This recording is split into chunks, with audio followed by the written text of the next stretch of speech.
90 రోజుల కోర్సు పూర్తి చేస్తే చాలు 100% ప్లేస్మెంట్ సపోర్ట్ తో సాఫ్ట్వేర్ జాబ్ మీ సొంతం. వెంటనే కోడ్ జ్ఞాన్ డెస్టినేషన్ ని సంప్రదించండి. నమస్తే విజయ పెద్దన గారు. నమస్తే ఉషా.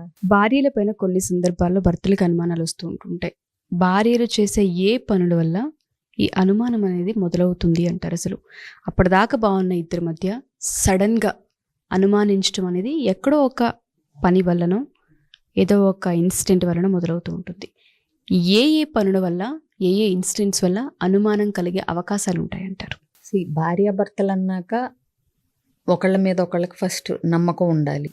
ట్రస్ట్ అనేది మెయిన్ థింగ్. అది లేకుండా అసలు ఒక రిలేషన్షిప్ కంటిన్యూ అవ్వాలి అని అనటం అసలు కరెక్ట్ కాదు, అవ్వదు కూడా. ఎందుకంటే ఒకవేళ అయినా కూడా ఇక అది దినదిన గండంలో అన్నట్టే ఉంటుంది. సో అప్పటిదాకా ట్రస్ట్ ఉండి అప్పుడెందుకు డౌట్లు వస్తున్నాయి అన్నది నీ క్వశ్చన్. సో ఇప్పుడు భార్యాభర్తలకి ఒకళ్ళకొకళ్ళు నార్మల్గా ఉన్నప్పుడు ఎలా ఉంటారు అనేది వాళ్ళకి అలవాటు అయిపోతుంది. అంటే తిని ఎలా ఉంటుంది, అతను అలా ఉంటాడు అనేది వాళ్ళకి తెలుసు. సో ఈ రెగ్యులర్ బిహేవియర్ కాకుండా ఏదన్నా వెరైటీగా అబ్నార్మల్గా అలా ఉన్నప్పుడు వీళ్ళకి స్లోగా డౌట్స్ రావటం అనేది మొదలవుతుంది. ఇకపోతే డౌట్లు అనేది అదేదో ఎక్స్ట్రా మ్యారిటల్ అఫైర్ల మీద డౌట్లేనా అని కాదు, చాలా రకాల డౌట్లు ఉండొచ్చు మ్యారేజ్లో. సో ఇప్పుడు ఇదివరకు ఫోన్ చూపించగలిగిన అమ్మాయి ఓపెన్గా ఇప్పుడు పాస్వర్డ్ పెట్టుకుంది అనుకోండి, ఎందుకు అనే డౌట్ రావచ్చు, అవునా?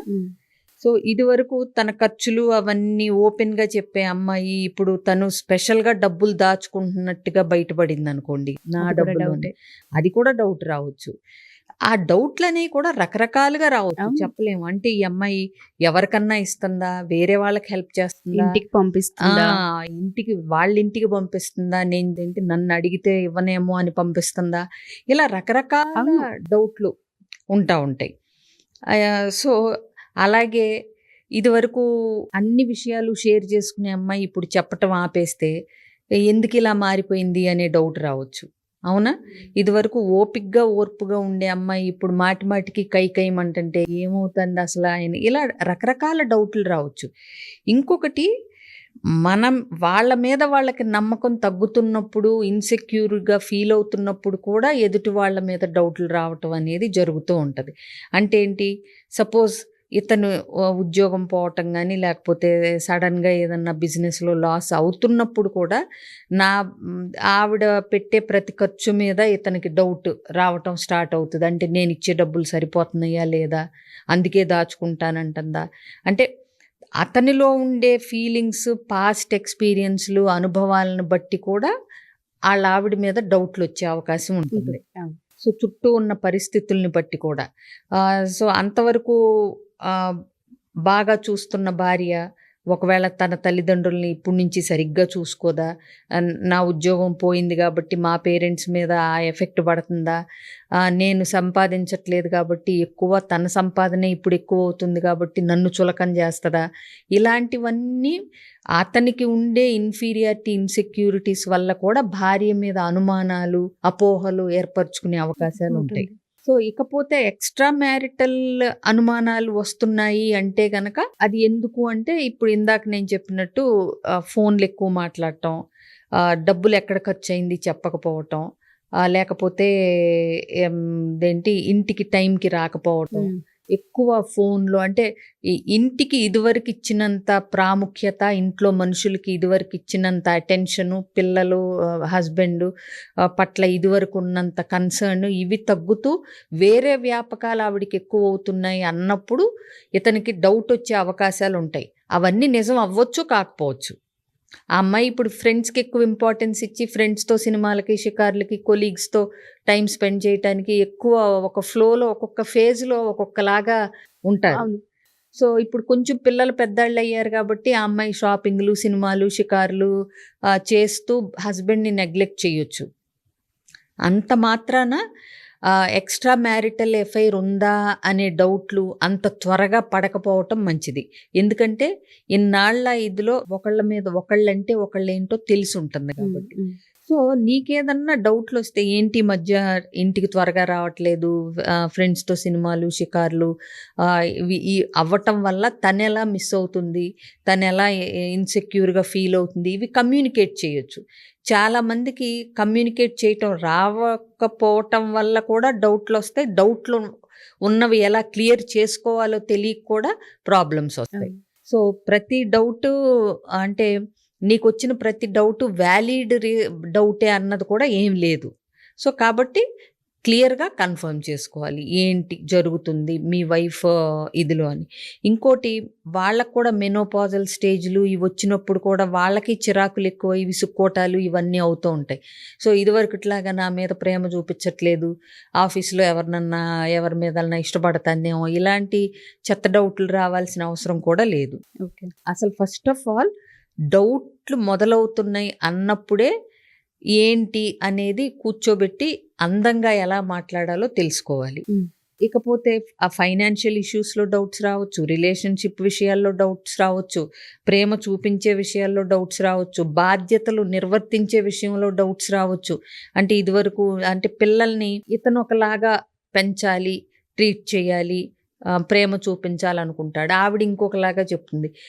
ఏంటి ఇది కూడా తెలియదా, లేకపోతే ఈ అమ్మాయికి అసలు ఏం అర్థం కాదా, అసలు చదువుకుంది కానీ ఇంత జ్ఞానం లేదా, ఇలాంటి డౌట్లు కూడా రావచ్చు ఇతనికి. ఈ అమ్మాయికి ఎలా చెప్పాలి అని కూడా. అన్ని డౌట్లు నేను అన్నట్టు ఎక్స్ట్రా మ్యారిటల్ అఫైర్కే లీడ్ చేయాలని ఏమి లేకపోయినా కూడా అన్నీ అంటే అనుమానం పడటం లేకపోతే అపోహ పడటం అనేది ఎందుకు వస్తుంది, ఆ అమ్మాయి బిహేవియర్లో ఇది వరకు లేని తేడాలు ఇతను ఏం గమనించాడు అన్నది అనాలిసిస్ చేసుకోగలగాలి. చేసుకుని అమ్మాయితో మాట్లాడగలగాలి. సపోజ్ ఇప్పుడు రోజు ఒక ఫ్రెండ్ కార్లోనో బైక్లోనో వస్తుంది అనుకోండి. సో అది క్లారిఫై చేసుకోగలగాలి. ఏంటి ఈ మధ్య నిన్ను డ్రాప్ చేసేది ఎవరు, అతను ఏంటి అనేది. నీకు అది ఇన్సెక్యూర్డ్గా అనిపిస్తే దాన్ని చెప్పగలగాలి కూడా. ఇష్టం లేకపోతే నాకు ఇట్లా ఇన్సెక్యూర్గా అనిపిస్తుంది, దీనికి ఏదన్నా సొల్యూషన్ ఉందా, మనం ఏమన్నా చేయగలమా. ఓకే. సో ఇలాంటివి కూడా చెప్పగలగాలి. చెప్పినప్పుడు ఏంటంటే అవతల వ్యక్తులకు కూడా ఏంటంటే ఆ లీనియన్స్ ఇచ్చినట్టు ఉండకుండా వాళ్ళకు కూడా ఓకే సరే ఇలా ఫీల్ అవుతున్నారు కాబట్టి నేను నా రిలేషన్షిప్లో ఇలాంటి డౌట్స్ని ఎంకరేజ్ చేయకుండా నేనేం మెజర్స్ తీసుకోవాలి, ఎలా రావాలి రేపటి నుంచి ఆఫీస్ నుంచి అనే ఆస్పెక్ట్ మీద ఆ అమ్మాయి కూడా క్లారిటీ తెచ్చుకుంటుంది, తప్పేం లేదు. సో నీకు అంటే రోజు నేను ఫ్రెండ్తో వస్తే నువ్వు అనుమానిస్తావా, ఇలాంటి డైలాగులు వేయాల్సిన పని లేదు. ఆ అబ్బాయి క్లియర్గా తన విషయాన్ని అడిగినప్పుడు తన ఇదిని చెప్పినప్పుడు, తన ఫీలింగ్ని, తన ఇన్సెక్యూరిటీస్ని చెప్పినప్పుడు ఎప్పుడూ కూడా ఆ ఫీలింగ్స్ నీకు నచ్చినా, అది కరెక్ట్ అనిపించినా అనిపించకపోయినా ఫీలింగ్స్ని మనం ఎప్పుడు క్వశ్చన్ చేయకూడదు. ఇప్పుడు అతను నిన్ను ఏంటా రావటం ఆ ఫ్రెండ్తో అది ఇది డ్యామ్ డిష్ అని ఏమంటల్లా, నువ్వు అట్లా రెగ్యులర్గా ఒకళ్ళతో రావటం అనేది సమ్వేర్ నాకు ఇన్సెక్యూర్గా అనిపిస్తుంది అన్నప్పుడు యాక్చువల్గా దాన్ని పాజిటివ్ వేలో కూడా తీసుకోవచ్చు. లిటిల్ బిట్ ఆఫ్ పొజిటివ్నెస్ అనేది లవ్లో ఉంటుంది. అవునా? సో ఇప్పుడు భర్త అయిన రోజు ఒక అమ్మాయిని డ్రాప్ చేసి వస్తున్నాడు అంటే నీకెక్కడో కలుపుమంటా ఉండొచ్చు. అవునా?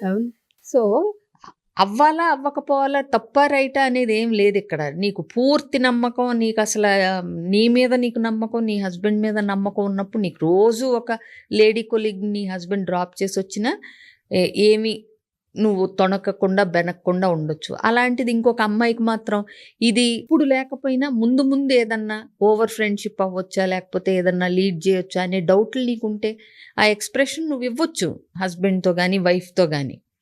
అవునా? సో ఇలాంటివి చర్చించుకోగలిగేంత కాంప్లెక్సిటీ ఉన్న విషయాలని ఓపెన్గా చర్చించుకునేంత చనువు, కమ్యూనికేషన్ స్కిల్స్ ఉండాలి. ఎగ్జాక్ట్లీ. సో ఏ రకమైన డౌట్స్ వచ్చినా అవి క్లారిఫై చేసుకుని, అడిగి తెలుసుకుని క్లారిఫై చేసుకునేలాంటి కమ్యూనికేషన్ ఉండాలి. తప్పితే అబాండం వేసేసి బ్లేమ్ చేసేసి నువ్వు ఊహించేసుకుని, మనం వీటి మీద వీడియోలు కూడా చేసాం, ఎక్స్పెక్టేషన్స్ మీద, అజంప్షన్స్ మీద. అవునా? సో అట్లా నువ్వు క్లారిటీతో నువ్వే ఊహించేసుకుని ఏంటి ఇప్పుడు రోజు వీళ్ళిద్దరూ కలిసి ఆఫీస్కి వెళ్ళటం, ఆఫీస్ నుంచి రావటం ఏంటిది అసలు, ఇవన్నీ చిలవల పలవలు ఊహించేసుకునే బదులు అలాంటి వాళ్ళని యాక్చువల్గా ఫ్యామిలీ ఫ్రెండ్స్ కింద చేసుకున్నారనుకోండి, వాళ్ళని లంచ్కి ఇన్వైట్ చేయమని హ్యాపీగా ఆవిడ అతని వైఫ్ని ఆయన్ని పిలిచి ఫ్యామిలీ ఫ్రెండ్స్ కింద అయ్యారనుకోండి, ఎవరేంటి అనేది మీకు తెలుస్తూ ఉంటుంది. అవునా? So there are lot of tips techniques మీది అంతే తప్పితే ఆ బయటపడిపోయి వాళ్ళిద్దరి మధ్య ఇవాళ రేపు ఆడ మగ స్నేహంగా ఉండటం అనేది చాలా కామన్. ప్రతిదాన్ని మనం అనుమానించుకుంటూ పోతే ఫస్ట్ ఆఫ్ ఆల్ వైఫ్కి ఆ విషయం తెలిస్తే తను కరెక్ట్గా ఉన్నప్పుడు ఇదేంటి నా క్యారెక్టర్ మీద నమ్మకం లేదా, తన భార్య మీద తనకే నమ్మకం లేదా అని రివర్స్ అయిపోయే అవకాశం ఉంది. అవును, బోత్ అవునా? సైడ్స్. యా. సో కాబట్టి ఏంటంటే ఇలాంటి సున్నితమైన విషయాల్ని, ఇన్సెక్యూరిటీస్ నీకు ఉన్నప్పుడు వాటిని ఎలా కమ్యూనికేట్ చేయాలి, ఇది తెలుసుకొని ఆ ప్రాబ్లమ్ని ఎలా సాల్వ్ చేసుకోవాలి, నీ వీక్నెస్ని నీ ఇన్సెక్యూరిటీస్ని ఓపెన్గా షేర్ చేసుకుని నాకు ఇలా అనిపిస్తుంది, ఇప్పుడు దీన్ని ఎలా చేద్దాం, ఇది కాదని నాకు తెలుసు కానీ ముందు ముందు ఇలా ఎందుకు అవకాశం ఇవ్వటం అనేది అనిపిస్తుంది. ఇలా రకరకాల నీ ఫీలింగ్స్ని షేర్ చేసుకుని ఆ సిచ్యువేషన్స్ నుంచి ఇద్దరు కలిపి ఒక టీం లాగా బయటపడటానికి ట్రై చేయొచ్చు. ఏది ఎక్స్ప్రెస్ చేసినా ముద్ర వేసేయాల్సిన పని లేదు. నువ్వు అనుమానిస్తున్నావు, నువ్వు అనుమానించే భర్తవను, లేకపోతే రకరకాలుగా ఇది వేయకుండా ఉండాలి. ఒక భార్య భర్తని నువ్వు నన్ను ప్రతి విషయంలో అనుమానిస్తున్నావు అని అనకుండా ఉండాలి అంటే నీ ఇన్సెక్యూరిటీస్ని, ఇన్ఫీరియారిటీస్ని ప్రాపర్ వేలో నీ భార్య కమ్యూనికేట్ చేయగలగాలి నువ్వు. ఎగ్జాక్ట్లీ. సో మీరు అన్నట్టుగానే ట్రాన్స్పరెన్సీ అనేది చాలా అవసరం. ఇప్పుడు కొంతమందికి నేను ఆఫీస్కి వెళ్ళిన తర్వాత ఇప్పుడు అమ్మ ఒకటి చెప్తా ఉంటుంది, భార్య ఒకటి చెప్తా ఉంటుంది ఒక గొడవ అయినప్పుడు. సో దాన్ని బట్టి అతను ఆఫీస్కి వెళ్ళినాక మా అమ్మని సరిగ్గా చూసుకుంటుందో లేదో, మా అమ్మ కంప్లైంట్ చేస్తుంది, తిని రోజు ఇబ్బంది పడుతున్నానంటుంది అని అదొక డౌట్. అవునా? అవును. సో ఇలా రకరకాల డౌట్లు పడే బదులు వాళ్ళ అమ్మని ఎలా హ్యాండిల్ చెయ్యాలో మనిద్దరం కలిసి మా అమ్మని డీల్ చేద్దామని వాళ్ళిద్దరూ టీం అన్నట్టు భార్యకు భరోసా కలిగించాడు అనుకోండి, భార్య వాళ్ళ అమ్మని సరిగ్గా చూసుకుంటుందో లేదో అనే డౌట్ క్లియర్ అయిపోద్ది కదా. అవును. అవునా?